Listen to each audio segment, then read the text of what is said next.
I'm gonna come here, sign some cards. Hopefully the fans love them, and it's gonna be exciting. I always love supporting Panini. They're a great brand. They do a great job, and I'm excited to sign some cards. And for you as a kid, did you collect any cards? Were you into the basketball thing? Yeah, I was collecting Panini because they were always at Target, so I'd always go buy some with my brother. Do you have any card that like you remember as like your favorite one? Honestly, probably the Derrick Rose. Yeah, D Rose's card was always stuck out to me, just being from Chicago. Yeah, nice. Being a hometown guy, having that relation with them. What did it feel like though to see yourself in a basketball card the first time? It was the most surreal moment ever. Just from collecting them when I was younger.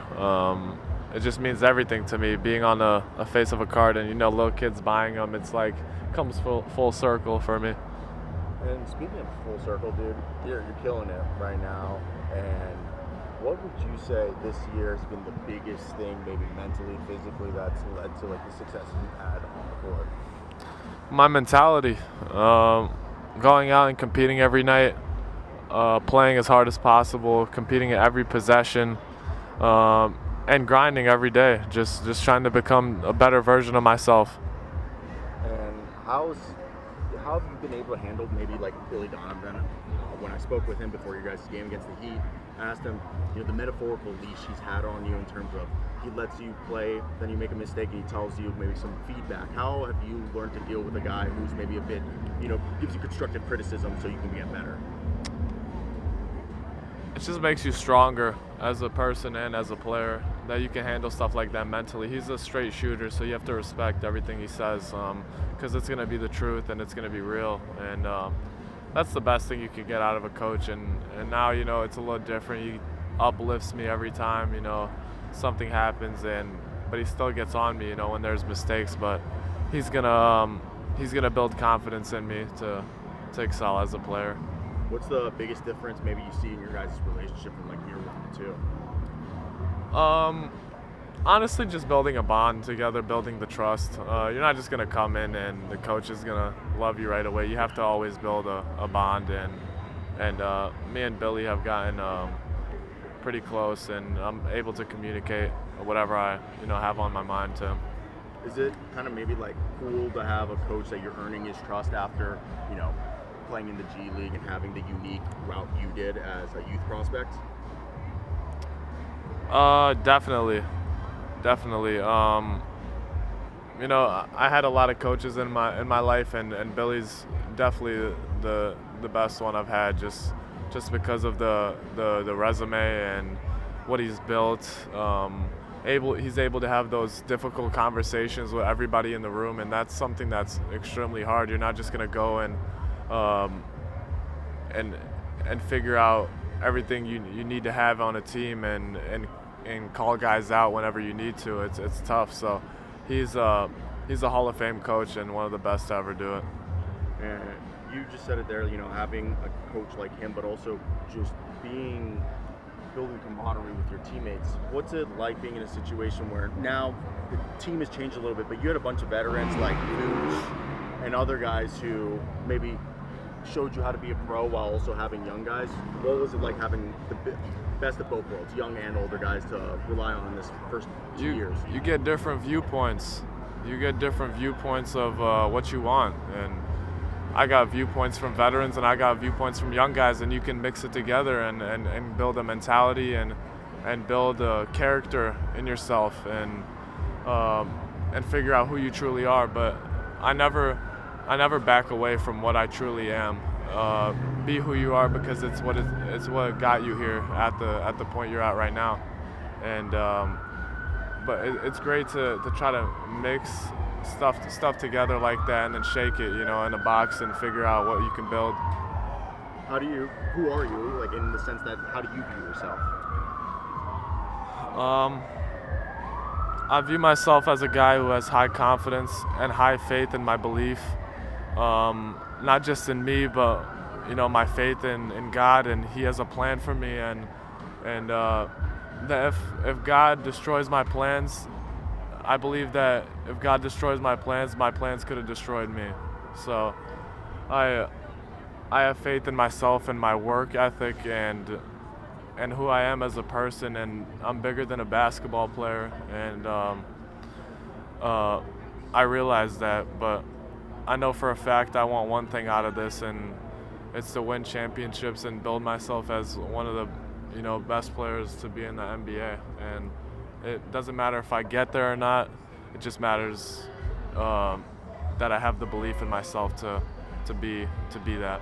Yeah, that way you can never say it wasn't me. It just wasn't meant to be. Yes. That's the best way to live. But I'm always going to put 100% effort in it, and if it doesn't happen, it just doesn't happen, and I don't put the pressure on myself. Yeah, dude, great way to live so you're not like stressing yourself out. Speaking of maybe helping you see that view, what are some vets maybe you relied on that are still on the team or maybe were on the team that you really appreciated? Man, we traded a lot of guys recently, and those are all my brothers. But Zach LaVine, Vuč, I could go down the list. Talen Horton-Tucker, Torrey Craig, Coby White, Ayo Dosunmu, Jevon Carter. Those are all guys. I never really limit myself to a couple vets. I try to pick in everyone's brain and figure out what I can make out of their mentality. Right there, when you listed their names off, I always got goosebumps because it's almost weird thinking it's not like they passed away or anything, but they're gone out of your life. When did it hit you, or is it a weird moment just seeing that guy's there and then one day he's not? Yeah, I remember Jevon used to always tell me this. He's like, one day you'll be here, and one day you're just gonna walk in the locker room and the guys are gonna be gone, and it's just a business like that. You're just gonna have to accept it and move forward. It's it's even, I don't want to compare it to somebody passing away, but somebody passes away, you don't want to stop your life. You have to still continue to grow as a person. You can't shut down your life. You have to move forward, and that's the same thing with being traded. You have to move forward, and new guys come in, and you got to build a camaraderie fast. For you, was there a trade or a moment where that was maybe you realized, damn, this is the NBA, this is Yeah, Zach LaVine getting traded. What was that like, maybe the day before and day after for you? It was tough, man. This is my first big trade, being a part, just being a rookie, so it was hard. But as I said before, it's a short memory for athletes. To you, what have you learned maybe to relax or in your free time to take your mind off that maybe helps you get back to yourself and to get your mind off things? I try to hang out with my friends. Try to get my mind off basketball because I'm so focused on it every day. Try to do something new maybe. Go out to eat. Just, have crack jokes, stuff like that will always help me to move forward.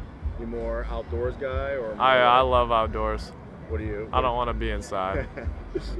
What do you like to do? Are you granola in terms of mountains, or you getting to do golf right now? Yeah, I'm more of be outside in the city, walk around, golf, stuff like that. Energy off of other people and stuff? Yeah, exactly. To you, how does being able to have those kind of regroupings allow you to have maybe better focus in the season? Because hey, this past December you killed it, and I bet a bunch of things were going around off the court and even on the court. How do you lock in like that off of coming off that?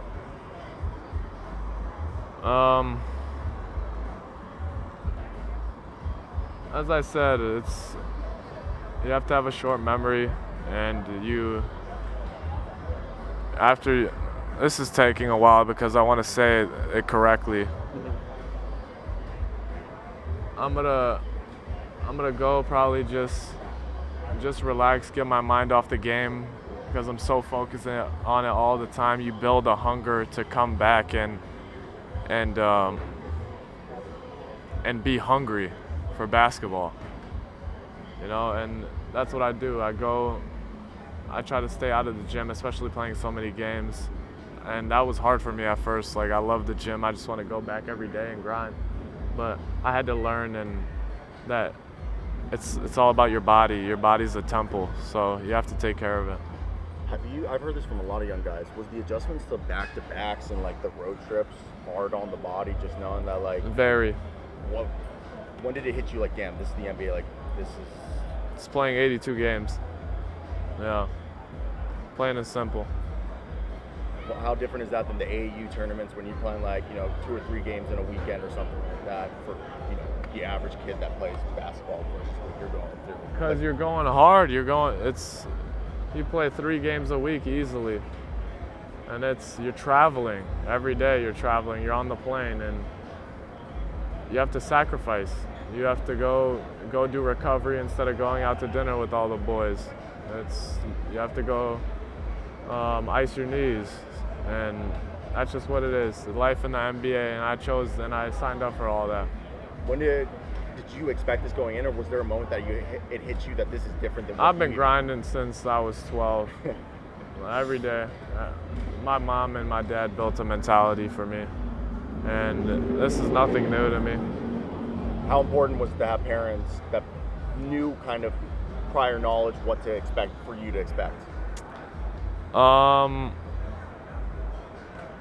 It's very important. It builds a foundation for you to strive and move forward. And my mother and my father are huge in my life. They used to drive me an hour to practice every day and stay there. My mom quit her job and fully dedicated all of like me and my brother to become basketball players. And my family was struggling at the time with money and our family being sick, some of our family members being sick, and it was tough. And that also built lit a fire in me to try to provide for my family and help, So your basketball journey is like, it's bigger than you. It's like you're really like, providing for your family and trying to, and you've been carrying that for, I guess, almost like 10 years now.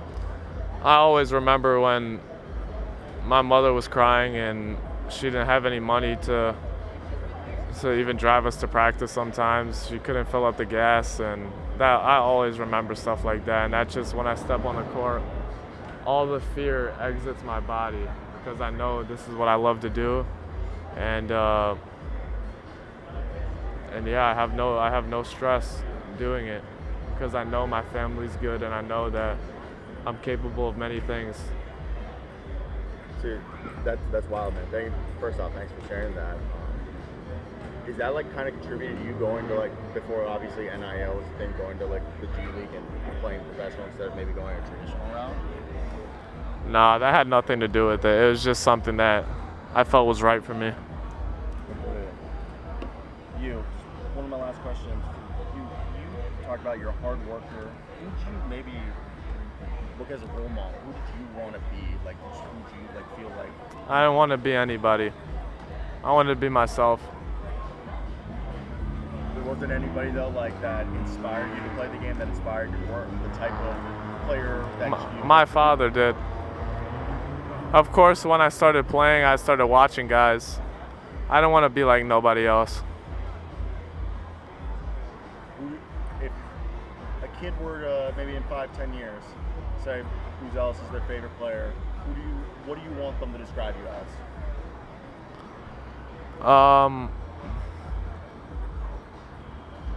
I want to be known for the work I put in and how I treated people when I was at the top, and now being in the NBA, I want to be known for how I treat people and the interactions and what I do for my city and how much pride I play with.